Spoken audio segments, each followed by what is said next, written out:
played good morning to you. When the band began to play, the stars were shining bright. Now the milkman's on his way, it's too late to say goodbye. Good morning, la la la la la.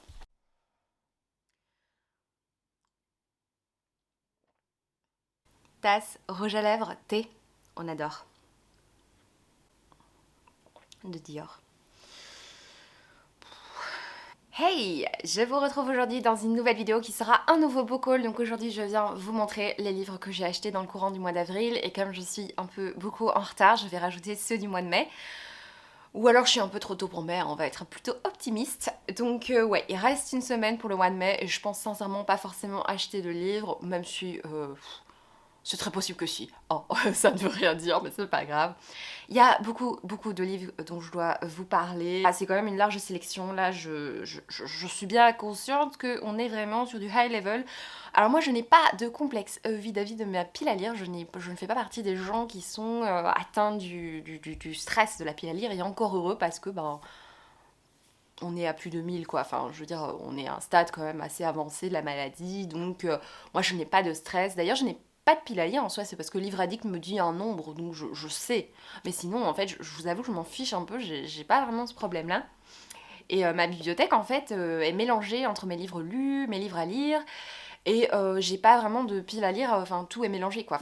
J'ai pas cette notion de pile à lire moi, à part des petites piles du mois ou des trucs comme ça, mais je vous avoue que je ne suis pas atteinte de cette espèce de culpabilité collective qu'il y a beaucoup sur les réseaux. Hein. Et honnêtement, j'ai aussi passé un stade où je me dis, en fait, je vais pas commencer à stresser pour un plaisir, pour un loisir qui est une énorme passion, mais je vais pas commencer à stresser pour ça. Il y a tellement de choses stressantes dans la vie et chiantes dans la vie, je vais quand même pas me mettre dans un état pareil pour des livres. Donc voilà, je vous avoue que j'ai un petit peu du mal avec justement cette notion de culpabilité. Alors je comprends très bien qu'il y en a beaucoup qui se sentent coupables. J'ai été comme ça à l'époque aussi, quand j'avais très peu de livres à lire. Mais je comprends parfaitement qu'on culpabilise pour une pile à lire, mais par contre, il y a quelque chose un peu parfois sur les réseaux qui te pousse un peu à te dire ah ouais en fait je devrais quand même culpabiliser alors que pas du tout. Et comme je suis quelqu'un de très influençable, bah, je vais du coup prendre cette culpabilité, tout d'un coup je vais me dire mais si je dois commencer à stresser, enfin je peux déjà faire 10 ans de thérapie quoi, enfin on est vraiment sur plus de 1000 livres donc bref, voilà, je vais commencer ce book haul ce mois-ci, enfin ces 2 derniers mois, ces 2 mois-ci, si j'ai été beaucoup en magasin de seconde main, je me suis lâchée quoi, vraiment j'ai été assez régulièrement dans le magasin de seconde main, chez Palmel, chez Évasion, j'ai fait des folies. J'ai l'impression que cette dernière année, les book hauls ont été plus gros que d'habitude, à part mes 3 mois de no-buy en été. Parce que je pense que c'est peut-être lié au confinement, etc. Parce que ben, tu payes plus de resto, tu payes plus de café, tu vois plus personne, tu fais plus de théâtre, tu fais plus de concerts. Bah, au bout d'un moment, enfin, t'achètes tes livres. Hein. Moi, c'est comme ça que je réagis. Bon, on va commencer ce book haul hein, parce que j'ai l'impression d'avoir déjà parlé une demi-heure pour ne rien dire. On va commencer par les secondes mains parce que là, j'ai vraiment des choses, des pépites quoi. On va commencer par le premier livre qui est Pas les mers de Katiksha Aguirre. Peut-être que je dis n'importe quoi au niveau de la prononciation, mais bon, vous avez l'habitude avec moi. C'est un livre que j'ai trouvé chez Pellemel. Enfin, je vais pas commencer à développer tous les magasins parce que sinon on n'est pas sorti de l'auberge. C'est publié chez Édition Globe que je ne connais pas du tout. Alors j'ai un vrai problème avec les récits autour de la maternité, mais je parle bien de la maternité toxique. J'aime beaucoup ce thème en fait. J'ai lu dernièrement plusieurs livres à ce sujet, Entre toutes les mères. Je pense à La vie dont nous rêvions de Michel Sachs, je pense à... Qu'est-ce que j'ai encore lu Autopsie d'un drame aussi, enfin vraiment j'ai lu pas mal de sujets autour de la maternité et des questionnements autour de cette maternité. Et ici vous allez voir, on est quand même loin dans la folie, donc on va parler d'une jeune femme qui est hyper intriguée en fait parce qu'elle apprend que l'une de ses anciennes connaissances vient de tuer ses 2 bébés. C'est horrible, hein, je suis bien consciente. Et du coup, elle est hyper intriguée par ce sujet, elle est romancière et elle va commencer à enquêter. Donc on est ici sur une enquête un petit peu judiciaire. Ils nous disent c'est un roman mené comme un thriller, mène brillamment, chronique judiciaire et récit intime. C'est tout ce que j'aime en ce moment. Je sais pas ce que j'ai avec ça. Vraiment, ne vous inquiétez pas. Vous pouvez m'annoncer votre grossesse si vous hésitiez. Ça n'a rien à voir avec la vie que j'ai imaginaire, la vie fictive. Mais j'ai vraiment un souci avec ce thème. complètement rien à voir, j'ai trouvé, toujours chez Pêle-Mêle, La Voix des Rois, non, La Voix des Ombres, de Bram Swix, publié chez Milady. C'est un livre que j'ai envie de lire depuis un moment. C'est une saga de fantasy, je vous avoue le résumé, voilà, qui parle d'un assassin. Ils disent le tueur parfait n'a pas d'amis, il n'a que des cibles. Voilà. J'en ai pas lu beaucoup plus, je sais qu'à l'époque j'avais très très envie de le lire, je l'ai trouvé à 2 €, je me suis lâchée quoi. Bah voilà, il est en plutôt bon état, donc je suis contente. 100 millions d'années et un jour de Jean-Baptiste Andréa, vous n'êtes pas sans savoir, enfin non, en fait, vous ne savez peut-être pas, mais j'ai eu un énorme coup de cœur pour le roman des Diables et des Sangs de Jean-Baptiste Andréa, qui est, je pense, un de mes livres préférés 2020. On est en quelle année 2021. Et c'est un de mes romans préférés, du coup forcément il fallait que j'achète les autres livres de l'auteur. J'ai acheté et lu Marane. Je pense que je vous en ai pas parlé, je sais plus, j'ai un peu zappé. Mais j'avais toujours pas lu celui-là que j'ai trouvé et donc bah, forcément j'ai craqué. Ici on est en 1954 dans un village perdu entre la France et l'Italie. Et on va suivre un paléontologue en fin de carrière qui a un projet un peu dingue. Je crois qu'il veut retrouver un squelette de dinosaure, un truc comme ça, enfin une recherche un peu folle, et il emmène des gens dans cette recherche, et visiblement c'est magnifique, et ben si c'est avec la plume de Jean-Baptiste Andréa, moi je dis oui, encore une fois. Alors j'ai trouvé, alors là je suis super heureuse, j'attendais de le trouver en seconde main, parce que il s'agit d'une autrice dont j'ai déjà 3 livres, et bah, il y en a 2 que j'ai pas encore lus, c'est des livres de poche, et je me suis dit, Elisabeth, tu vas pas encore acheter un autre, tu peux un petit peu attendre. Et ici, je l'ai trouvé en seconde main à 7 €. Bon, ça va encore, je trouve, étant donné qu'il n'est pas sorti il y a si longtemps que ça. Il s'agit de La Brodeuse de Winchester. Alors, c'est un livre donc de Tracy Chevalier, publié chez Quai Voltaire. Alors, c'est un livre qui me parle énormément. Je sais qu'on est dans les années 30 à Winchester, et qu'on va suivre une héroïne qui va se retrouver dans un petit groupe avec des brodeuses, donc toutes des personnes qui font de la broderie. Et écoutez, c'est un thème qui me tente beaucoup. Moi, vraiment, j'aime beaucoup cette autrice. J'avais lu La jeune fille à la perle.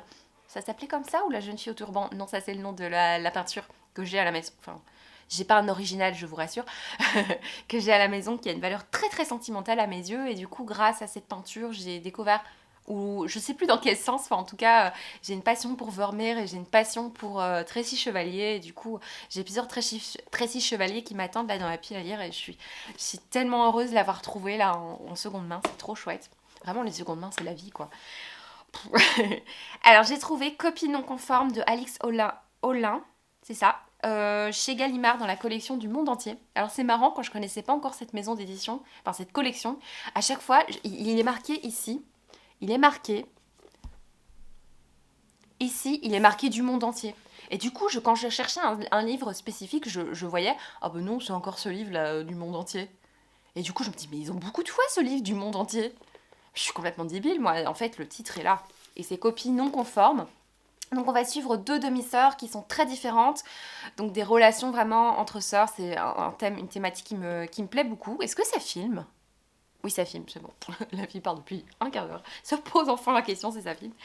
Donc on va suivre donc ces 2 jeunes filles qui sont demi-sœurs et qui sont très différentes et sont élevées par une mère célibataire distante. On a encore une histoire de maman. En fait, on va vraiment parler de cette relation entre ces 2 sœurs, et notamment une qui découvre le piano. Donc forcément, c'est vraiment que des sujets qui m'intéressent. En 2 mois, là, j'ai trouvé 2 livres de la même maison d'édition dans cette collection que j'avais très envie d'acheter chez Presse de la Cité. Ils ont sorti, alors je sais pas si c'est une collection ou si c'est une réédition, enfin ouais, je sais pas la manière dont ils éditent leurs livres, mais moi en fait j'adore parce que c'est glacé et c'est super agréable à toucher. Vous allez me dire, j'ai un petit grain, mais j'adore toucher ces livres. Voilà. Écoutez, j'ai trouvé Les Innocents de Michael Crummy, donc toujours chez Presse de la Cité, qui était dans les livres neufs chez Pêle-Mêle. Et ici, on va suivre Everett et Ada, qui sont frères et sœurs. Il s'agit ici d'un roman initiatique sublime et féroce dont les héros sont déchirants d'humanité. Et en fait, j'en sais pas grand-chose. Je sais qu'il m'a beaucoup intriguée à l'époque quand il est sorti. Et enfin, à l'époque, il est pas sorti il y a longtemps, en fait. Il m'a beaucoup intriguée et j'en sais pas grand-chose, à part que ça a l'air d'une très très belle histoire entre frères et sœurs. Et ça a l'air vraiment très beau, je viens de le lire. Et j'ai acheté Les Incendiaires. Il me semble qu'ici, on parle de secte. Il y a une histoire de secte là-dedans, en tout cas de jeunes qui sont, qui sont un petit peu happés par le discours d'un gars. Tu peux pas m'amener des colis plutôt que j'en ai chez les voisins, toi? Non. De toute façon, j'attends rien, mais... C'était R.O. Kwon. Je connais pas du tout cet auteur ou autrice. Voilà, mais voilà, je pense qu'on parle ici de Secte. J'aime beaucoup cette collection, c'est tellement beau. J'adore, et il n'est pas sorti il y a longtemps, je suis vraiment contente. J'ai pris Manger Bambi. En tant que végane, je ne vais certainement pas manger Bambi, hein. Encore moins Bambi que tous les autres. Caroline de Mulder, c'est elle qui a écrit ce livre. C'est publié chez Gallimard, la collection NRF. Écoutez, je suis hyper intriguée. On va suivre l'histoire d'une jeune fille qui est inscrite sur un site dans lequel elle va faire, grâce auquel elle va faire des rencontres un peu de sugar dating. Donc en fait, c'est des dating avec des types un peu vieux. Enfin, beaucoup plus vieux, donc c'est un truc un peu glauque quand même, hein, je trouve. Je sais pas ce qui va se passer, est-ce qu'elle va flinguer un dégât, j'en sais rien, mais... Écoutez, je sais que ce livre n'a pas forcément été adoré par tout le monde, mais on verra, pour ma part. J'ai trouvé, j'ai acheté, je ne sais pas trouvé dans la rue, mais Dans l'ombre des hommes de Anaïs Jeanneret, toujours en seconde main, c'est publié chez Albin Michel. Celui-là, je l'ai pris parce qu'on va nous parler de cyberharcèlement. Donc une jeune femme voilà, qui est en proie à du cyberbashing. Et en fait, c'est un sujet qui m'intéresse quand même pas mal. J'ai lu le livre Les yeux rouges de Myriam Leroy, qui était vraiment très très bon là-dessus. Elle parlait de sa propre, je pense, de sa propre expérience.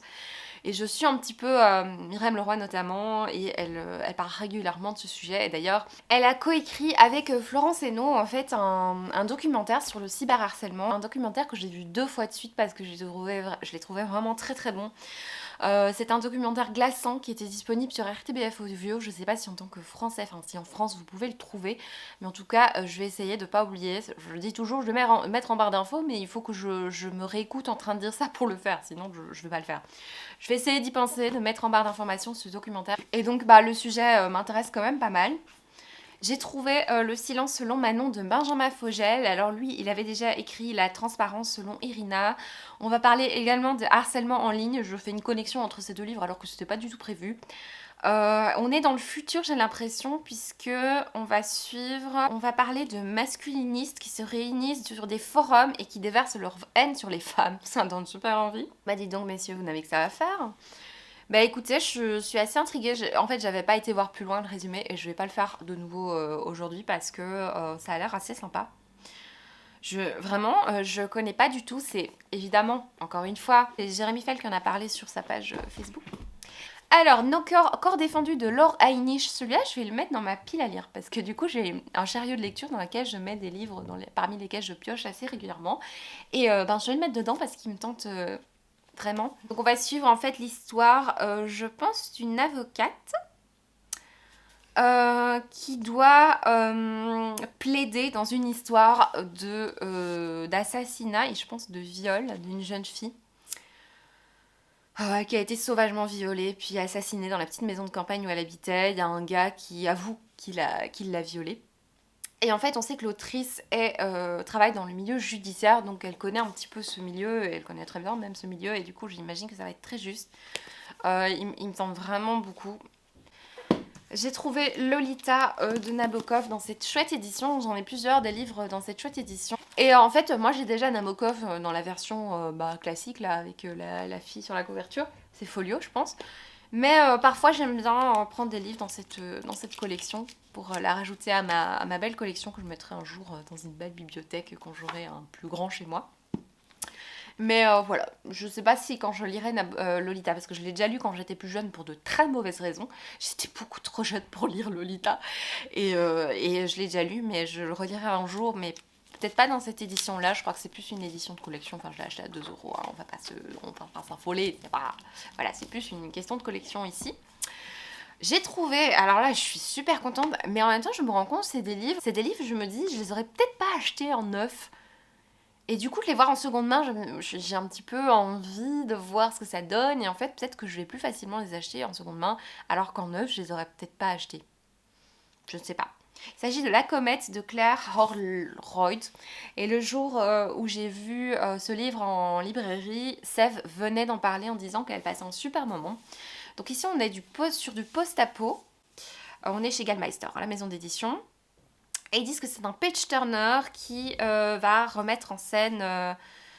Oui c'est ça, on est sur du pré-post-apo, un truc comme ça. Oui, une éventuelle collision entre une comète et la Terre. Et donc, on vit les instants avant cette éventuelle collision. Et ça a l'air vraiment chouette. Enfin, Gallmeister, de toute façon, ils font un travail de fou. Et je suis super contente de l'avoir trouvé en seconde main, même si je sais pas si je l'aurais acheté en neuf. Voilà.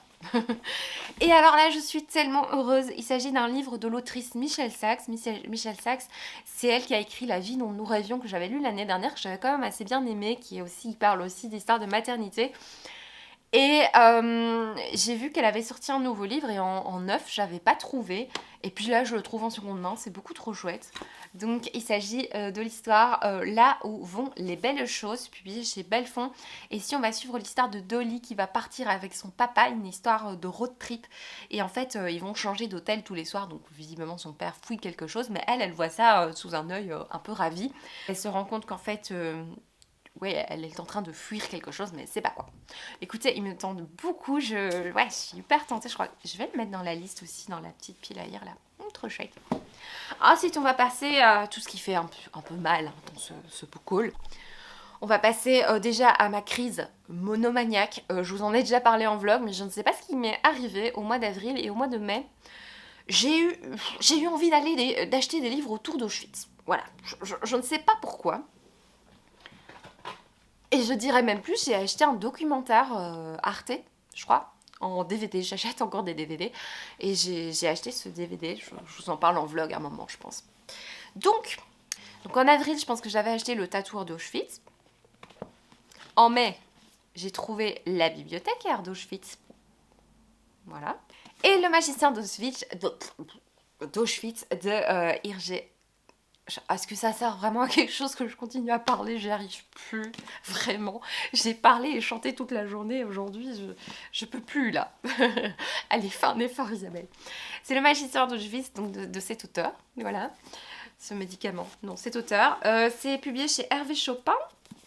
Moi, je l'ai acheté à cause de Steph, qui a dit que c'était trop bien. Donc on est en 1939. Bon bref, on va suivre l'histoire d'un gars qui est un magicien, je crois que c'est un magicien juif, qui a existé. Et il va être repéré visiblement par les nazis. Enfin, en fait, je viens d'inventer le résumé en faisant semblant de lire. Je pense que c'est ça l'histoire, mais je ne suis pas sûre. Ensuite, on va parler de deux livres qui sont un petit peu représentatifs de choses que je fais assez régulièrement, c'est-à-dire que quand il y a une sortie qui me tente de fou, mais de fou, je me dis je vais les acheter, je vais les lire tout de suite. Est-ce que vous aussi ça vous arrive? Moi ça m'arrive souvent. J'ai failli faire la même chose aujourd'hui pour d'autres livres. Pour le Amélie Antoine, il est sorti aujourd'hui. J'ai failli l'acheter, je me suis dit Isabelle, attends un petit peu. Attends une semaine ou deux. Attends de voir s'il est en seconde main, éventuellement. J'ai failli faire pareil pour le Solane Bakowski. Voilà, je sais pas ce qui m'a pris, mais j'achète des livres le jour de la sortie. Et je ne les lis pas le jour de la sortie, hein, parce que je crois que je vais le faire, et pour finir, je ne le fais pas. Je pense au Laurence Perrin que j'avais commandé, et il m'est arrivé chez moi il est arrivé chez moi le jour de la sortie. Et où est-ce que j'en suis? Je suis à la page 16. Voilà, pourtant je l'attendais, hein. Ça je peux vous dire que je l'attendais. Je vais le lire, hein. Je lis tous les Laurence Perrin. D'ailleurs je les ai tous reçus en service presse. Celui-là j'avais acheté pour être sûre de l'avoir à temps, parce que je sais que j'habite en Belgique, donc je reçois les livres parfois un peu plus tard. Et donc je m'étais dit je vais l'acheter pour l'avoir à temps. Mais pourquoi je fais ça? Je ne sais pas. Et je l'ai toujours pas lu. Il me tente bien, hein, mais je pense que c'est parce que... Enfin non, j'essaie de me trouver des excuses, il n'y a aucune excuse. Mais peut-être, ça s'expliquerait parce qu'à un moment, on parle d'une femme qui a passé plusieurs années en prison, Madeleine, et on n'a jamais su pourquoi. Et donc j'imagine qu'on va découvrir pourquoi dans le livre, sinon à quoi ça sert d'en parler? J'espère qu'on aura la réponse. Je crois que c'est parce que je venais de lire le Jack Ketchum, un truc comme ça. Et du coup, je me suis dit, j'étais pas très bien après avoir lu le Jack Ketchum. Du coup, je me suis dit, je vais attendre un peu avant de me retrouver en prison. Hein. Enfin, pas moi en tant que lectrice. Bref. Et deuxième livre qui est un petit peu... voilà. Je l'ai acheté pour le lire le jour de la sortie, hein, parce que c'est comme ça que ça se passe. Je suis allée en magasin juste pour acheter celui-là. Est-ce que je l'ai commencé 10 jours après sa sortie? Non. Est-ce que je vais le commencer? Bien sûr, mais je ne sais pas quand. Mais bon, j'ai quand même la petite excuse que moi, les Franck Tillier, j'essaie de les faire un petit peu attendre pour ne pas me retrouver, si un jour Monsieur Franck Tillier décide de ne plus écrire, on sait jamais, hein, eh bien de ne pas me retrouver sans Franck Tillier à lire, parce que moi, il m'en reste 3 du coup. Voilà. C'est une excuse comme une autre. L'autre excuse, c'est quand même, on voit, il y a des livres, hein, on les voit partout, et là je le vois partout, et ça commence à me saouler un peu, même si j'ai très envie, parce que c'est un de mes auteurs préférés, mais il n'y a rien à faire, je le vois partout, et du coup ça me refroidit un petit peu. Donc voilà, je sais pas trop ce que je vais faire avec ce livre, mais j'ai très envie de le lire, ça c'est clair. Ensuite, on va passer à toute une sélection de livres de poche. La femme qui cognait dans les portes, je me demande si j'ai pas acheté ça en avril pour finir, enfin bref. C'est de Roddy Doyle, chez Pavillon Poche, j'adore cette collection chez Robert Laffont. Donc ici on est sur une littérature irlandaise, on va suivre Paula Spencer qui est dublinoise et elle se fait souvent taper au sein de son couple. Je crois qu'elle est alcoolique également. Et en fait, ben, le titre dit un petit peu, hein, la femme qui se cognait dans les portes. Ben, j'imagine qu'elle se retrouve à l'hôpital et qu'elle dit qu'elle s'est cognée à une porte alors qu'on sait très bien ce qui s'est passé. Ensuite, ah ça c'est un dernier achat. J'ai acheté les mémoires d'un chat de Hiro Harry Potter. Arikawa. Oui, Arikawa. C'est japonais. Et c'est un livre, quand je vois cette couverture, je suis persuadée que je l'ai déjà. Mais je n'arrive pas à la mettre la main dessus, donc je pense que je ne l'ai pas, hein, et que j'ai déjà vu cette couverture chez quelqu'un, mais beaucoup de fois, parce que je vois très bien ce livre dans une bibliothèque que je connais bien, donc je sais pas. Mais donc je l'ai pris parce qu'il vient de sortir en poche, et donc ça va nous raconter l'histoire de un jeune maître, maître d'un chat, donc qui veut trouver un autre maître à ce chat. Il doit s'en séparer, il doit se séparer de ce chat, et donc il va faire une sorte de petit voyage pour essayer de retrouver un nouveau maître à son chat. Et donc je pense qu'il y a notamment le chat qui s'exprime, il paraît que c'est très drôle et ça a l'air trop bien. On est avec Colombe Schneck et deux petites bourgeoises. Alors ce livre, je l'ai vu en magasin, j'en ai entendu parler nulle part, et d'ailleurs j'avais commencé à le lire. J'ai arrêté parce que je voulais lire d'autres trucs. On va suivre une histoire, une relation amicale entre deux jeunes filles qui sont des petites bourgeoises, hein, clairement. Le titre ne me donne pas envie vraiment de connaître ces jeunes femmes, mais j'ai lu quelques extraits en magasin parce que, en fait, il faut, enfin, vraiment, il y a un souci. Hein. Ça, c'est un livre grand format. Ça, c'est un livre poche. C'est pas la première fois que ça arrive. Alors, est-ce que ce serait un poche chez Stock? Mais pourquoi est-ce qu'il est à 16 € alors, enfin 15,55 si c'est un poche? Il coûte combien les grands formats alors chez Stock? Enfin, je sais pas, je comprends pas trop le concept. Est-ce qu'on est sur une collection poche? Bah non, j'ai l'impression qu'il vient de sortir en plus ce livre, donc 2021. Donc, bah, c'est leur version du grand format. Bon, c'est très aéré par contre, c'est très grand, mais du coup, enfin 15,55 € pour un livre qui pourrait être plus grand et enfin bref, je comprends pas. Ici, on a Le réseau Alice de Kate Quinn. Ça fait longtemps que j'ai envie de lire cette autrice. C'est elle qui a écrit... Bon, je vais pas retrouver le titre, hein, ça c'est clair. Mais ça fait longtemps que j'ai un livre dans ma wishlist depuis peut-être 10 ans de Kate Quinn. Et j'ai pris celui-là parce que on va suivre Eve qui est envoyée dans le nord de la France, donc sous domination allemande. Elle va faire partie d'un vaste réseau d'agences secrets, répétez ça 10 fois sans vous tromper. Et ouais, elle va faire partie de ce réseau et je pense que c'est quand j'ai commencé à avoir une fascination pour les romans historiques, alors que c'est pas du tout de mon truc au départ. Donc voilà, le réseau Alice, il me tente bien et j'ai reçu plein de marque-pages là. Salut! Qu'est-ce que tu veux que je fasse? En plus, je me souviens, souvent on me demande est-ce que vous voulez un marque-page? Moi je dis tout le temps non parce que les marque-pages des magasins sont moches. Il n'y a rien à faire, c'est super moche. Et ben là j'en ai reçu 4 quoi, merci. Mais bon. Jeune fille modèle de Grace Lee. Alors là, c'est un livre dont j'ai entendu parler sur la chaîne de Sèvres, mais il y a super longtemps. Elle racontait que c'était vraiment drôle. On va suivre l'histoire de Chichi qui va à l'école et j'aime bien cette phrase. En fait, en gros, elle se trouve trop française pour les uns et trop exotique entre guillemets pour les autres. Et en fait, c'est une jeune fille qui aimerait bien s'accepter telle qu'elle est, mais j'imagine qu'on va parler pas mal de racisme. Alors c'est un livre, visiblement, enfin moi je l'ai trouvé en jeunesse, je le trouvais pas en magasin, Et en fait, tout d'un coup, je vois qu'il est dans le rayon jeunesse. Donc c'est cette collection du livre de poche, version jeunesse. Je savais pas du tout, je pensais que c'était un livre adulte. Écoutez, je suis très intriguée par ce livre. Sève me disait, enfin me disait pas du tout, elle me parle pas à moi, elle parlait à tout le monde. Sève disait que c'était très drôle. Et oh, j'ai aussi envie de le mettre dans... Je vais changer mon chariot de lecture, j'ai envie de le mettre dedans du coup. Bah oui, forcément. Bref, il me donne bien envie celui-là. Ensuite, j'ai pris un truc bien chouette. L'embaumeur d'Isabelle Duquesnoy, pardon, chez Point. C'est l'odieuse confession de Victor Renard, s'il vous plaît. C'est l'histoire d'un homme qui n'a jamais eu de chance avec les femmes. Il y a Angélique, la prostituée, qui se moque de sa difformité et de sa demi-molle. Et Victor, en fait, il devient embaumeur et en fait, il est bien content parce qu'il y a beaucoup de morts à Paris, surtout à l'époque de la Révolution.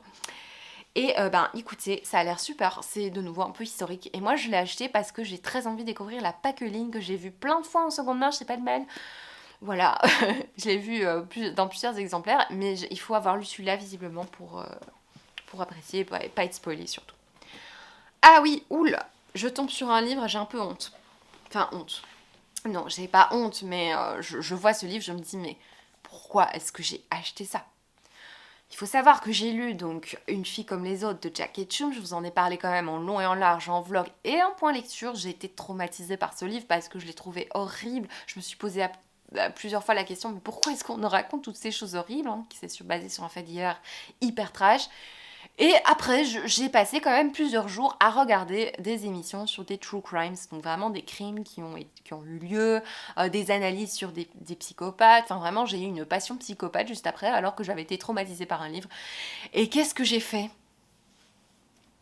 J'ai acheté un livre quand même. Vous allez voir quand même. Je ne l'ai pas mis en vlog, je pense que le vlog était trop long, j'ai coupé cette séquence. J'avais 12 ans, j'ai pris mon vélo et je suis partie à l'école. C'est le témoignage de Sabine Dardenne qui a échappé en fait à Marc Dutroux, qui est notre non pas du tout, mais qui est le psychopathe pédophile le plus connu en Belgique. Et donc ouais, elle va raconter un petit peu son histoire et elle va nous livrer son témoignage. Et j'ai un peu peur de lire ce livre. Pourquoi est-ce que j'ai acheté ça? Ne me demandez pas, ne me demandez pas. J'ai pris Les choses de la mort de Célia Fremelin et là je spoil un petit peu mon prochain vlog puisque j'ai trouvé ça chez Filigrane. Un petit poche dans une version très rétro comme ça à l'ancienne, style... Ça c'est un vieux Agatha Christie, je pense que c'est celui de mon papa d'ailleurs. Oh désolé papa si tu passes par ici, c'est le tien. Voilà, c'est cette vieille collection. Ah oui, bah voilà, il l'a acheté à 65 francs. C'est marrant. Bref, donc c'est une vieille collection chez Le Masque, c'est ça hein. Et en fait, ils ont refait... bah du coup, j'ai plus de place. Oh, où est-ce que tu vas te mettre? Ouais. Et du coup, ben, ils ont refait une collection comme ça du masque. Je trouve ça très classe. Et donc celui-là, j'en ai jamais entendu parler, mais j'ai été intriguée par la couverture. Et on va nous parler d'Imogène, qui est veuve. Depuis 2 mois, elle a eu le temps de s'habituer, c'est ça qu'ils disent, de s'habituer au froid que sa situation jette dans les conversations. Et sauf qu'un jour, il y a un gars, un étudiant, qui va un petit peu la soupçonner d'avoir tué son mari. Ça a l'air un peu cocasse et drôle, et en fait, ce qui m'a donné envie de l'acheter, c'est on nous déroule une histoire en nous laissant chaque fois toucher du doigt une explication avant de nous entraîner toujours plus loin. C'est ça qui m'a donné super envie parce que j'aime bien ce genre de situation, ce genre de sensation, d'avoir envie, oui, d'avoir envie d'avoir la réponse, d'avoir l'impression d'avoir la réponse et en fait c'est pas la réponse. Non, non, non. Voilà, il me tente beaucoup, en plus c'était vraiment, voilà, super joli, j'aime bien, voilà. Ah oui, je vous en ai parlé, non c'est un vlog et il sort prochainement, donc en fait ça sert à rien que vous regardiez le vlog en soi, hein. Non pas du tout. Il y a des choses chouettes dans le vlog, il y a un unhaul notamment. J'ai acheté Les Déracinés de Catherine Bardon. Ça fait un moment que je cherche ce livre dans ma bibliothèque parce que j'étais persuadée de l'avoir acheté. Mais en fait non, hein, parce que je ne l'ai pas trouvé. Donc on est dans les années 1930 à Vienne, c'est une saga familiale. Écoutez, ils disent que c'est vraiment un grand roman, c'est une saga, hein, donc il y a plusieurs tomes qui sont sortis et ça m'intéresse beaucoup. Je vais le mettre en C dans la pile à lire urgente. On a encore des livres. Hein. Oh, je vais m'amuser au montage. J'ai acheté Un rue des Petits Pas de Nathalie Hugues chez Le Livre de Poche. Je l'ai acheté parce que J'ai lu L'enfant en rien de Nathalie Hu que j'ai beaucoup aimé, je vous en ai parlé je pense en point lecture. Et j'avais très envie de lire un autre livre de l'autrice. Ici, on est en 1918 et on va suivre l'histoire de Louise, qui est recueillie par une sage-femme et qui va lui transmettre son savoir. J'ai pris, alors là, il y a un moment, mais bon, je pense que je ne vous l'ai jamais montré en book haul. Il s'agit de La fracture de Nina Allan. On est en 1994. Julie Rouen, qui a 17 ans, va disparaître pendant 20 ans et puis elle va revenir. C'est un truc un peu classique et on se demande ce qui s'est passé. Je sais pas. Mais c'est en tout cas le pitch de départ est assez classique. Et j'ai enfin craqué sur Il faut qu'on parle de Kevin de Lionel Shriver. Ça fait des années que je dois aller acheter ce livre. Et je pense que c'est quelqu'un d'entre vous qui m'a encore conseillé ce livre dans un de mes derniers vlogs où je parlais de je sais plus quelle thématique. Et on m'a dit « Ah, il faut trop que tu lises ce livre ». Je crois que c'est sur la maternité notamment. Vous devinez où est-ce que je vais le mettre ce livre. Bon, on va passer à tous les services presse que j'ai reçus. J'ai reçu notamment Café Crème de Charles Lancard. Alors c'est l'histoire d'un patron de bistrot qui connaît un petit peu tous ses clients. Hein. On va parler de ses rencontres avec tous ses clients. Il assiste donc à des idées naissantes, notamment des disputes. J'imagine qu'il commence à discuter avec des gens qui ont des soucis. Et un jour, il va y avoir un enlèvement d'enfants. J'en sais pas plus, mais c'est une collection à une maison d'édition qui m'intéresse beaucoup. J'ai toujours pas commencé en fait. Mais voilà. Il est vraiment temps que je commence. J'en ai un deuxième là qui me tente bien aussi. Donc ouais, j'allais dire, je vais le mettre dans mon chariot de lecture. J'avais reçu des éditions Calman Levy, Bretzel et Beurre Salé de Margot et Jean Lemoise. Ça se passe en Bretagne, c'est une petite enquête, cozy mystery. Vraiment, je crois que c'est une Strasbourgeoise qui vient s'installer en Bretagne, en Normandie, je sais plus trop où on est. Et il va y avoir un meurtre et j'imagine qu'elle va être soupçonnée. Enfin, un petit peu classique, mais je sais qu'à certains moments de l'année, j'aime bien des trucs un petit peu plus soft au niveau des enquêtes. De la part des éditions Slatkin et compagnie, j'ai reçu Les voisins de Fiona Cummins. Alors j'ai une grosse honte vis-à-vis de cette maison d'édition, c'est-à-dire que je reçois quand même encore régulièrement des livres chez eux, mais je suis très très en retard, des livres que je ne demande pas, je n'ose plus demander, parce que je suis quand même assez en retard, j'ai quand même un rayon de ma bibliothèque qui est consacré aux éditions Slatkin et compagnie. Et on va pas parler de la bibliothèque consacrée à Casterman, mais voilà, j'ai quand même un rayon consacré à Slatkin et compagnie et je suis un peu en retard.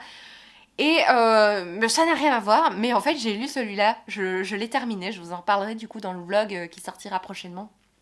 C'est l'histoire, on est sur une double temporalité, mais on va suivre notamment une petite famille qui va emménager dans une rue dans laquelle il y a eu voire plusieurs meurtres. Et donc on sait qu'il va encore se passer quelque chose dans cette rue, il va y avoir l'enquête, on va suivre l'enquêtrice notamment. Enfin, vous allez voir dans le vlog ou dans le point lecture, c'était un plutôt bon roman. Toujours chez Calman Levy, j'ai reçu Pour oublier la nuit de Françoise Bourdon. C'est pas Bourdin, Bourdon ni Bardon. Bref, c'est Bourdon. Comme le vol du Bourdon. On va suivre l'histoire de Julie qui, on est en 1720, de Livia ou de Julie, il faut savoir, Lite. Je sais plus de quoi parler ce livre en fait. Je sais qu'il me tentait beaucoup quand je l'ai reçu. J'étais là, waouh, ça a l'air trop bien, mais je l'ai toujours pas lu. Donc ça vous aide pas du tout. De la part des éditions Actes Sud, j'ai reçu Le réseau pourpre de Carmen Mola. Celui-là, il est dans ma pile à lire assez prioritaire. Chaque fois, je le mets le lundi pour que mon compagnon le sélectionne. Il ne me sélectionne jamais. Donc je sais ce que ça veut dire, je vais devoir le lire. J'ai très très envie de le lire, franchement, il me tente beaucoup. En fait, c'est la suite de La fiancée gitane. Il faut pas avoir lu La fiancée gitane. On m'a dit que je devais pas forcément l'avoir lu. Ici, on est avec... on va découvrir sur l'ordinateur d'un adolescent une scène un peu horrible d'une jeune fille qui subit des atroces sévices. Et le garçon est en train de regarder ça, j'imagine, ils sont un peu trash. Ça a l'air vraiment trop bien, j'ai déjà feuilleté et ça me tente de ouf. Voilà, je parle comme les jeunes. Ensuite, j'ai reçu toujours chez Casterman, non, Calman Levy. Je crois que depuis tout à l'heure je dis Casterman alors que c'est Calman Levy. Désolée. J'ai lu Révolution, non d'évolution de Max Brooks. C'est l'auteur de War Z. Alors moi, ce qui m'a intrigué, c'est le côté post-apo. Il y a un volcan qui va rentrer en éruption, donc on est vraiment ici dans un récit post-apo, enfin ou pré-apo, ou je sais pas, un peu comme l'autre là. Et on va suivre le journal intime de Kate et plusieurs témoignages de ce truc un peu survival. Écoutez, on va voir. Il m'a bien tenté celui-là. Alors, j'ai reçu le tome 2 de Tomino la Maudite. Je pense qu'il vient de sortir hier ou avant-hier. Enfin bref, c'est le tome 2 de cette de cette bande dessinée que j'avais beaucoup aimée. Je me souviens que je l'avais lu dans le bus et que j'étais comme ça. Ne regardez surtout pas le corps de femmes et d'hommes nus que je suis en train de regarder. Je crois qu'il y a 2 scènes où il y a des gens nus et je voulais pas que les gens voient. Enfin, j'ai vraiment un problème avec la vie en société. Et donc, oui, donc il s'agit de tome 2. On va suivre l'histoire de 2 jeunes orphelins qui sont recueillis dans un cirque ambulant. Et ils sont utilisés en tant que bêtes de foire, hein, clairement. Et là, dans le tome 1, ils vont être séparés d'une certaine manière. Enfin, je vous laisse un peu découvrir. Et donc, tome 2, on verra. Hein, surprise. Alors, les 3 romans de chez Albin Michel, je vous les montre vite fait parce que je vous en ai quand même déjà parlé en vlog. Mais bon, ceux qui n'aiment pas les vlogs, voilà, comme ça vous avez déjà un aperçu. J'ai reçu ce livre-là. Je sais que très peu de gens m'ont demandé. Moi, c'était super important que je le demande parce que c'était à nouveau un livre qui va parler de bien-être animal. J'aime beaucoup. Chez Albin Michel, ils avaient sorti il y a quelques années un de mes livres préférés qui est Manger dans ta main de Sophie Carquin. Qui était formidable. Une formidable lecture que je conseille toujours, mais dont j'entends parler nulle part. Et ici, il s'agit de l'auteur François-Olivier Gibert, qui a écrit Rien qu'une bête. Il dit ici, nous, les défenseurs de la cause animale, nous devrions frapper un grand coup pour que leurs yeux s'ouvrent enfin. Et en fait, qu'est-ce qu'il va faire pour dénoncer le sort fait aux bêtes? Un homme s'engage à subir celui d'un cochon voué à l'abattage. Ça me fait penser un petit peu à Viande de Noël Michel, à Manger dans ta main. J'en ai pas lu tellement en fait des livres qui parlent de cause animale, mais moi j'ai très très envie de le lire. Par contre, j'aime pas du tout la couverture. J'aime pas les couvertures où on utilise les animaux comme ça. Alors je sais qu'il a pas forcément été maltraité pour cette photo, mais moi j'ai du mal avec les couvertures avec des animaux. J'ai toujours l'impression qu'il a souffert d'une manière ou d'une autre. Hein, bref, voilà, j'ai un peu du mal. J'ai reçu le nouveau Mélissa d'Acosta, il s'agit de mon premier, c'est Je revenais des autres. Écoutez, j'en ai 2 dans ma wishlist, les 2 connus qu'elle a sortis là. Mais j'ai demandé celui-ci aux éditions Albin Michel parce que c'est celui dont le résumé me tente le plus. On va raconter l'histoire de différents protagonistes qui vont se retrouver dans le même hôtel. Des saisonniers qui sont habitués en fait à cet hôtel et on va voir la vie de ces gens. Et ça me donne super envie, surtout que on arrive bientôt à une saison de vacances. Même s'il faut encore, enfin c'est dans 6 semaines, Isabelle ne t'emballe pas, mais quand même ça arrive petit à petit et j'ai l'impression que ça va être une belle histoire et j'ai envie de découvrir l'autrice avec un livre pas trop long parce qu'elle a écrit des grosses pavasses de presque 1000 pages et si j'aime pas, ça fait un petit peu mal. Surtout que j'aime pas abandonner mes livres. Et le troisième, il s'agit de celui-ci, les bureaux des affaires occultes de Éric Foissier.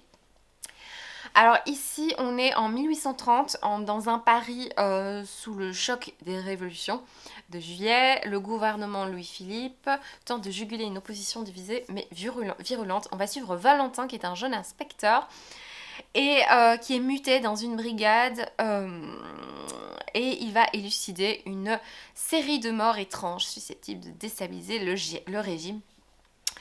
Et j'ai l'impression qu'il y a un petit côté un peu Sherlock Holmes, même si on est à Paris, un côté un peu brumeux, c'est ça qui m'a beaucoup tenté, qui m'a fort tenté, pardon. Et en fait, je viens d'entendre la vie de Sèvres qui dit, alors elle dit, alors c'est pas pour ça que je vais pas le lire, parce qu'on n'a pas toujours les mêmes avis avec Sèvres, mais elle me disait que, enfin elle me disait de nouveau, la fille, elle croit que Sèvres s'exprime juste à toi. Non, non, non. Elle disait donc dans cette vidéo que, dans sa story, que elle verrait bien ce livre en rayon jeunesse. Du coup, maintenant, je sais à quoi m'attendre. Je sais que on est plus dans le passé du fameux Valentin et que le bureau des affaires occultes arrive que à la page 331 et il y a 330 pages ou un truc, 332 pages ou un truc comme ça. Elle m'a fait rire quand elle a dit ça. Et du coup, je sais que c'est peut-être plus jeunesse et qu'on est plus moins dans une enquête que dans un truc je sais pas quoi, vu que je ne l'ai pas lu. les deux derniers services presse que je voulais vous montrer, il s'agit de deux services presse de chez Casterman. Il y a Le genre, cet obscur objet du désordre. Alors c'est un livre que j'étais censée lire le plus vite possible, c'est pour ça que je l'avais mis sur ma table de, enfin, près de ma table de nuit. Il se fait qu'il y a 5 livres graphiques près de ma table de nuit, du coup je ne le voyais plus. Enfin à chaque fois je les mets là pour les lire très vite et pour finir bah, je les lis pas parce que je les vois plus. Ça, c'est l'histoire d'une bordélique quand même. En fait, c'est un livre que mon compagnon a lu. Je sais qu'il l'a beaucoup aimé, même si je sais pas trop dire, parce que c'est vrai que mon compagnon, il n'est pas toujours très expressif au niveau de ses lectures. Donc, je sais jamais quand il a eu un coup de cœur pour un livre ou qu'il l'a juste bien aimé. Je sais pas trop dire s'il a adoré ou s'il a juste bien aimé. Mais du coup, bah, forcément, il est dans ma pile à lire, ma table de nuit, quoi. Donc, je dois le lire. Il y a Femmes en résistance aussi, je vous en avais parlé aussi dans un vlog. Je crois que c'est 4 témoignages. Ah oui, 4 albums scénarisés de femmes importantes, de destin tragique, de destin exemplaire pendant la Seconde Guerre mondiale. Ça me tente beaucoup de nouveau, on est dans un thème plus historique. Et alors, on va terminer cette vidéo avec Le cœur de foudre de T.J. Klune. Alors si vous suivez les vidéos de Nina Quill, vous êtes certainement familier de cet auteur ou de cette autrice. Ça m'avait jamais forcément intéressée jusqu'à ce que j'entende parler de ce livre-là. Je crois que c'est Alex de Alex Bookin en Prada, enfin j'en suis sûre, c'est elle qui en a parlé vraiment très très bien. Et donc c'est les contes de Verania, il paraît que c'est super drôle, j'ai déjà lu quelques pages pour me mettre un peu dans l'ambiance et c'est vrai que c'est assez fun. Donc il était une fois dans une ruelle des quartiers pauvres de la cité des Locks, un jeune homme plutôt solitaire du nom de Sam Haversford. Un jour quand même il va transformer accidentellement une groupe d'adolescentes débiles en pierre et donc il va attirer vers lui bah voilà, des puissances un peu maléfiques. Et on sait qu'on va suivre Gary la licorne gay, sans cornes, et un semi-géant du nom de TJ. Voilà, écoutez, ça a l'air assez fun quand même. Une histoire de licorne, là, ça a l'air vraiment très très chouette. On retourne dans la thématique 100% joyeuse de, je pense, la maternité, je ne sais plus maintenant. C'est Tout le bonheur du monde de Claire Lombardo. Celui-là, en fait, je l'ai vu passer sur Instagram, quelqu'un en m'avait parlé. La couverture m'a bien happée. Peut-être aussi parce que c'est Rivage et que j'adore cette maison d'édition. Et le résumé, vraiment. Donc on est en Amérique avec la famille idéale. Il y a donc un couple, c'est la famille idéale, hein, le couple idéal, et ils ont 4 enfants, 4 filles, et qui ont donc ce modèle de parents idéaux. Et donc c'est un modèle, ils disent que c'est un modèle un petit peu écrasant, et on va voir ce qui va advenir de ces 4 jeunes filles, donc des années 1970 à nos jours, les joies et blessures de l'enfance aux enjeux décisifs de l'âge adulte. Et ils disent que c'est un huis clos familial, un traumatisme inversé. Ça a l'air trop chouette, j'aime beaucoup. Je vais le mettre dans la pile à lire prioritaire. N'importe quoi. Ensuite, les femmes qui craignaient les hommes de Jessica Moore, publié chez Belfond Noir. Celui-là, je l'ai vu en magasin, j'en avais entendu parler nulle part, et puis je l'ai vu partout.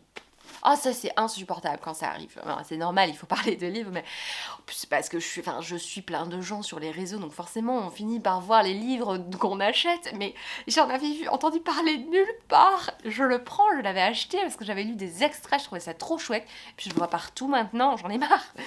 Donc ici, on va suivre un thriller psychologique, on est dans une banlieue avec une maison, une résidence habitée que par des femmes qui ont vécu des traumatismes ou pas.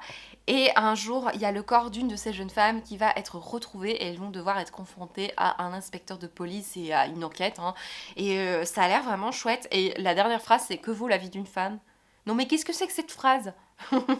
Voilà, ça c'est pour le livre.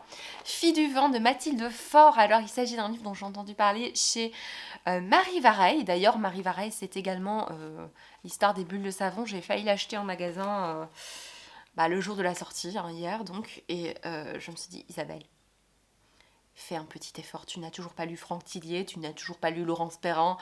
Calme-toi. Hein. Et de toute façon, ton compte en banque n'est pas extensible non plus. Hein, donc bon, voilà. Bref, Fille du vent de Mathilde Faure. On est dans je pense, une association, un foyer pour jeunes filles. Et on va suivre différents personnages. Je pense qu'on est dans une littérature plutôt féministe qui va suivre le destin de différentes jeunes filles qui sont dans ce foyer pour jeunes filles. Écoutez, ça a l'air très actuel, très, très moderne et très, très chouette. Et c'est assez court par contre.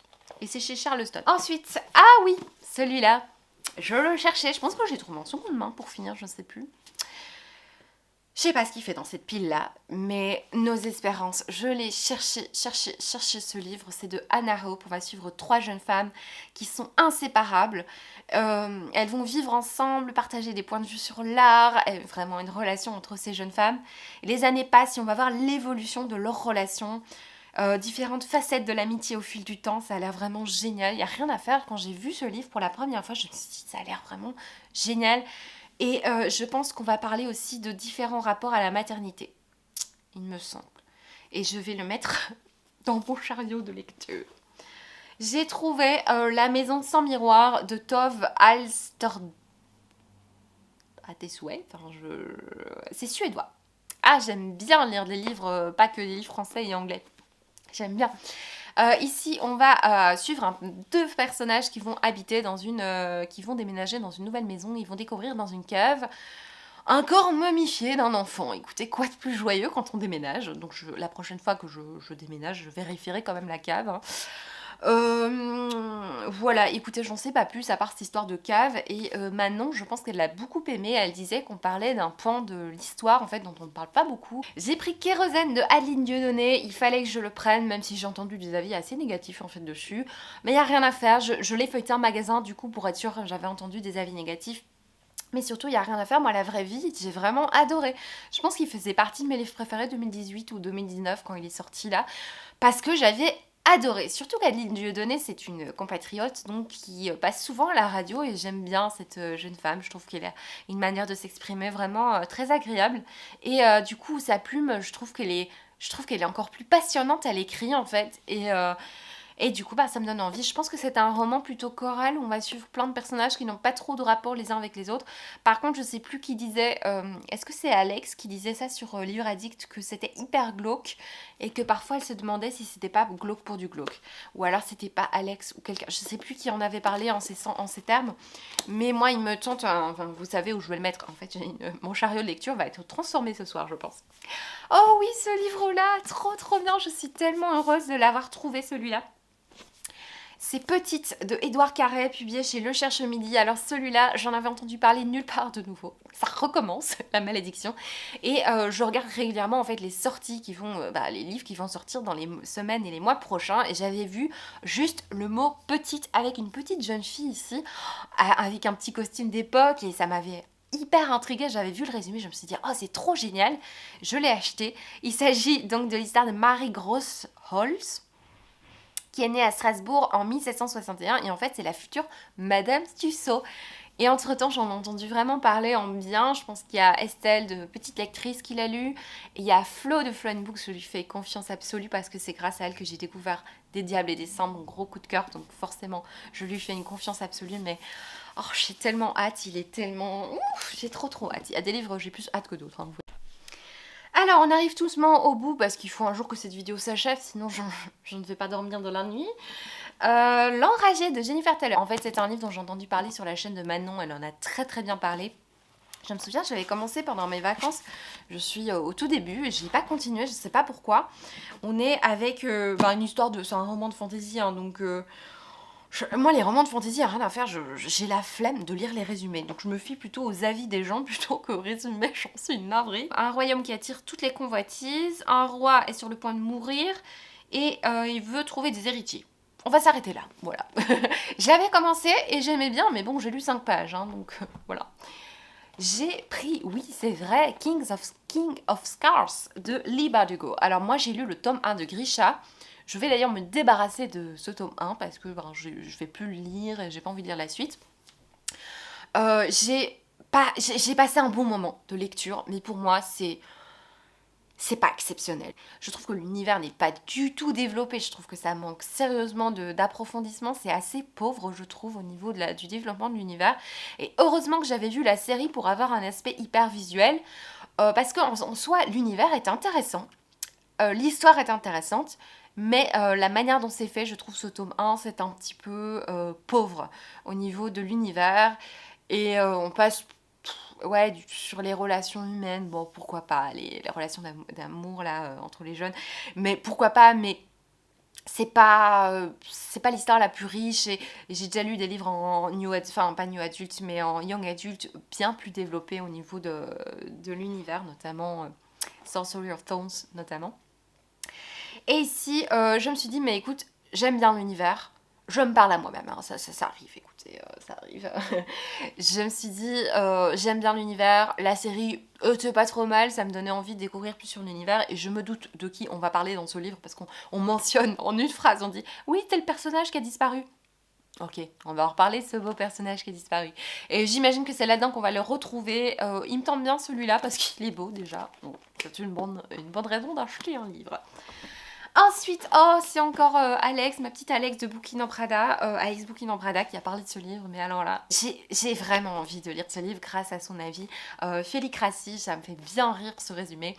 C'est l'histoire de Yacine qui a 16 ans, son boulot c'est animal domestique pour extraterrestres, c'est complètement déjanté, j'adore ce résumé, c'est génial, c'est vraiment génial, j'ai super envie de le lire et devinez où je vais le mettre. Alors, il reste plus que 2 livres dans cette petite pile. Cette petite pile, n'importe quoi, j'ai pu dresser un mur devant moi. Qu'est-ce que je raconte? Je me suis acheté L'Empire d'écume, La fille aux éclats d'os. C'est un livre que j'ai réservé d'ailleurs pour le recevoir le jour de la sortie. Le genre de trucs que je fais qui ne servent à rien. Si, je sais pourquoi je fais ça. Je sais, je me psychanalyse là en direct. Je sais qu'à les livres, on va en parler tellement et je n'aime pas trop lire les livres au même moment que tout le monde, ça me refroidit. Voilà, je vous en ai déjà parlé plein de fois, mais moi ça me refroidit de voir un livre partout. J'aime bien me retrouver toute seule à lire un livre, vous savez. Et je me suis dit, bah si je l'ai le jour de la sortie ou même un petit peu avant, je peux le lire tout de suite. Personne n'en a encore parlé, du coup je suis bien dans ma lecture. Résultat, ça fait 10 jours qu'il est sorti, que je l'ai reçu, je l'ai toujours pas lu. Voilà, donc on est dans un pire contrôlé par la magie des eaux, ça a l'air hyper creepy. On va suivre Lynn, la fille de l'empereur, qui va devoir lutter pour réclamer son droit au trône. J'aime bien quand les maisons d'édition font un petit résumé derrière là, juste... Voilà. Écoute, je te tutoie. Je l'ai acheté parce que il me tentait bien, moi, les Big Bang, enfin le Big Bang que j'ai lu, je l'ai beaucoup aimé. Et du coup, ben, j'ai voulu tester cette version hardback, même si moi et hardback, c'est pas ce que je préfère parce que je trouve, même si on aime bien faire toc toc toc en vidéo, c'est la seule utilité. Non, je rigole, c'est simplement parce que je les trouve plus lourds à transporter et moins pratiques. Voilà, je trouve que c'est moins pratique. Quoique celui-là, il reste ouvert. Oh, pas mal. Ouh, il va se retrouver dans ma pile à lire, du coup, une pile à lire assez prioritaire. Le dernier livre que j'ai acheté, en tout cas que je vous montre, il s'agit de Montes d'Isabelle Botian, publié chez ActuSF. J'ai eu le malheur de voir, enfin le bonheur de voir que c'est assorti à mon habit, voilà. Mais le malheur de voir que c'est un tome 2 ou un tome 3. Et donc, je pense que l'autrice sur Twitter nous a annoncé qu'on pouvait le lire indépendamment, mais j'étais quand même triste de voir que c'était un Xème tome parce que c'est pas écrit. Voilà. Écoutez, je l'ai vu en magasin, j'ai été intriguée par la couverture, j'ai feuilleté et je me suis trouvée mais trop bien dans cette lecture. J'ai pas lu 10 pages non plus, hein, parce qu'en magasin, t'as l'air un peu... enfin, il faut acheter le livre au bout d'un moment. Mais j'ai été tout de suite happée en fait par l'histoire, ça avait l'air un peu drôle. Écoutez, moi il me tourne vachement bien. Écoutez, je vais pas vous faire l'affront de faire un résumé, cette blouse est insupportable, je dois tout le temps la remettre correctement, c'est insupportable. Je vais pas vous faire l'affront de vous faire un résumé parce que ben j'ai une grosse flemme, mais ça a l'air trop bien. Lisez le résumé si vous le trouvez. Et bien voilà, c'est tout pour ce tout petit book haul, hein. Je pense que je vais galérer au montage. Écoutez, bah voilà, c'est une grosse sélection de livres, je vais pouvoir me faire plaisir pendant quelques années avec ces livres. Je sais pas si vous le savez, mais moi quand je lis un livre, en fait quand je l'ai fini, je m'en débarrasse la plupart du temps. Donc c'est quelque chose que je fais depuis quelques mois pour retrouver de la place dans ma bibliothèque. Bon, il y a plus de livres qui rentrent que qui sortent, hein, on est bien d'accord, mais au bout d'un moment, il fallait que je me débarrasse de certains livres. Donc vous allez voir dans le prochain vlog que je me débarrasse de livres. Et donc quand je finis une lecture, je me retrouve en fait en train de réfléchir à ce que je garde ce livre. Et en fait je garde le livre seulement si je veux l'offrir à quelqu'un ou si je veux le relire. Ou s'il m'a marqué d'une certaine manière. Mais sinon je m'en débarrasse, je le mets dans une caisse. Et donc vous allez voir ça dans le prochain vlog. Le prochain vlog c'est la prochaine vidéo que vous allez voir sur la chaîne où je vous parle de bonnes lectures. Enfin il y en a une, je sais même plus ce que c'est. En tout cas une très bonne lecture. Un vlog voilà, que j'ai fait avec plaisir sur 2 semaines. La vidéo d'après, ce sera la vidéo sur les plantes Oui, enfin, j'attendais que mes caladiums sortent pour pouvoir enfin clôturer ce vlog et ils sont sur le point de sortir, donc je pense que je vais pouvoir le clôturer fin de semaine prochaine. Écoutez, j'espère de tout cœur que cette vidéo vous aura plu, n'hésitez pas à me dire vos nouveautés au niveau des livres et ben voilà, on se retrouve bientôt pour une prochaine vidéo. Je vous fais de gros bisous, je vous dis à bientôt, ciao. Je sais pas pourquoi j'ai pris cette voix un petit peu sensuelle, je ne sais pas, je n'ai pas fait exprès.